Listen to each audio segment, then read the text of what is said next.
All right, let's jump right into this explainer. Today, we are undertaking a truly fascinating journey. We're taking what usually feels like abstract, big-picture climate risks and translating them into hard, measurable financial realities. We're going to look at exactly how global businesses turn global warming into balance sheets, capital budgets, and modern corporate strategy. Because really, it's the ultimate question for any financial executive right now, isn't it? How does a CFO actually take the existential global threat of climate change and somehow turn it into a spreadsheet valuation? I mean, how do you take a shifting regulatory landscape or the threat of a massive storm and confidently slap a dollar value on it to guide multi-million-dollar investments? To set the stakes for us here, consider this really powerful insight from our source material. Deciding to ignore climate risk is effectively a decision to select for the status quo. Incorporating climate risk is adaptive management. The mathematical reality today is that business as usual, it's just no longer a viable financial strategy. Capital markets are waking up to the fact that if you don't price in the future, you are actively mispricing your present. Okay, so to understand how all this works, we're going to follow the corporate life cycle across 6 steps. 1. Internal carbon pricing strategies. 2. Capital budgeting and transition risk. 3. Abatement, PPAs, and offsets. 4. Accounting for climate risk. 5. Treasury and green financing. And finally, 6. Corporate strategy and disclosure. Let's get into it. Section 1. Internal carbon pricing strategies. So internal carbon pricing, or ICP, is essentially a forward-looking risk mechanism. It's a completely self-imposed decision-making tool where a company assigns a cost to its own carbon emissions right inside its operations. By taking that cost and embedding it into net present value calculations, companies can basically anticipate future regulatory hits and actively steer their capital toward lower emission, incredibly resilient long-term projects. Now, you'll notice a pretty stark contrast between the two main structures here. On one side, we've got the shadow price. This is a theoretical cost. It's used in project evaluation to sort of stress test an investment against future carbon taxes. But no actual cash is changing hands between departments. On the other side, though, is the internal carbon fee. And this one has teeth. It's a real internal tax charged to business units based on their emissions, so it directly hits their bottom line. Oh, and by the way, some firms also use what's called an implicit price, which is just calculated based on what they are already actively spending to reduce emissions. Moving right along to Section 2, Capital Budgeting and Transition Risk. When we typically think of climate risk, we immediately picture those acute physical risks, right? Downed power lines, flooded factories, storm damage. But as our sources point out, physical risk is really only half the threat to a balance sheet. The other half is transition risk. This is all the stuff that happens as we shift toward a low-carbon economy. Sudden policy changes, huge technological disruptions, or even just shifting consumer preferences.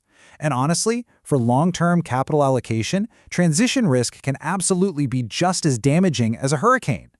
And this brings us to a fundamental evolution in finance. Think about a traditional discounted cash flow, or DCF. It evaluates standard, unadjusted cash flows. Simple enough. But a climate-adjusted DCF? That takes the expected carbon costs, which is basically your emissions multiplied by the expected carbon price, and subtracts them directly from those cash flows. The main takeaway here is that ignoring transition risk leads to a really dangerous overvaluation of high-carbon, stranded assets. In fact, oil and gas companies are increasingly running projects through multiple carbon price scenarios just to make sure they'll actually survive in the long run. So, on to Section 3, Abatement, PPAs, and Offsets. What we're looking at here is a marginal abatement cost curve, or MAC curve. It basically ranks a company's options for reducing emissions from the absolute lowest cost to the highest. And the financial decision rule for this is brilliantly simple. A company will abate internally if the marginal cost is lower than the carbon price. It makes sense, right? They go after the lowest hanging fruit first, things like basic energy efficiency, before they move on to medium cost options like renewable power purchase agreements. And only after all that do they even look at the really high cost options, like carbon capture. But internal efficiency is just the tip of the corporate iceberg. When firms need to source emission reductions externally, they look to tools like power purchase agreements, or PPAs, and renewable energy certificates. And then, for those stubborn residual emissions, they turn to offset procurement. But here is the critical part. Under strict new claim standards like VCMI and SBTI, it is absolutely vital to distinguish between credits that simply avoid emissions versus those that actively remove carbon from the atmosphere. The accounting and reputational fallout of getting that wrong, it's massive. Which is actually a perfect pivot to Section 4, Accounting for Climate Risk. This is where we see exactly how these massive foundational shifts hit the strict international accounting standards. Under IAS 16, companies have to review the useful lives of their assets. So, if a government decides to phase out coal by 2025, a coal plant's useful life is now legally capped, which massively accelerates its depreciation. Then, under IAS 36 for asset impairment, if physical risks or expected carbon taxes reduce future cash flows, that triggers a write-down. And under IAS 37 for provisions, new climate legislation can create brand new constructive obligations, legally forcing a company to recognize the costs of future environmental cleanups today. Let's ground this in a real-world example from the source material. Picture a global haulage transportation company. Say a bunch of large European cities decide to ban older, highly polluting diesel trucks. That transition risk immediately forces the company to severely reassess the useful lives of its fleet under IAS 16. They're stuck. They either face skyrocketing depreciation as they rush to sell off the trucks early, or they take a massive hit on the scrap value of those assets. The climate transition doesn't just impact the environment, it is directly and immediately hitting the income statement. And it gets even more severe than just depreciation. IAS 1 requires management to evaluate if the company can even continue as a going concern over the next 12 months. If you get hit by severe physical or transition risks, that can cast serious doubt on business continuity. The classic textbook example from our sources is the bankruptcy of the massive utility PG&G, which was driven by those devastating California wildfires. For highly exposed industries, stranded assets truly are a threat to long-term corporate solvency. Section 5, Treasury and Green Financing. So how does the corporate treasury actually finance this whole green transition without going under? Well, the capital structure, how they balance equity and debt efficiency, is shifting to reward legitimate transition funding. Let's compare two really popular instruments here. Green bonds require funds to be strictly used for green projects. And because investor demand for ESG assets is just so high right now, these sometimes price with a greenium, which essentially means a lower yield, so cheaper debt for the company. On the flip side, we have sustainability-linked bonds. These don't dictate exactly how the funds are used, but they come with a coupon step-up rate, meaning if the company misses its promised climate targets, the interest rate jumps up, financially punishing the issuer. And speaking of the cost of capital, I want you to consider this stark number from our sources, 5 to 10%.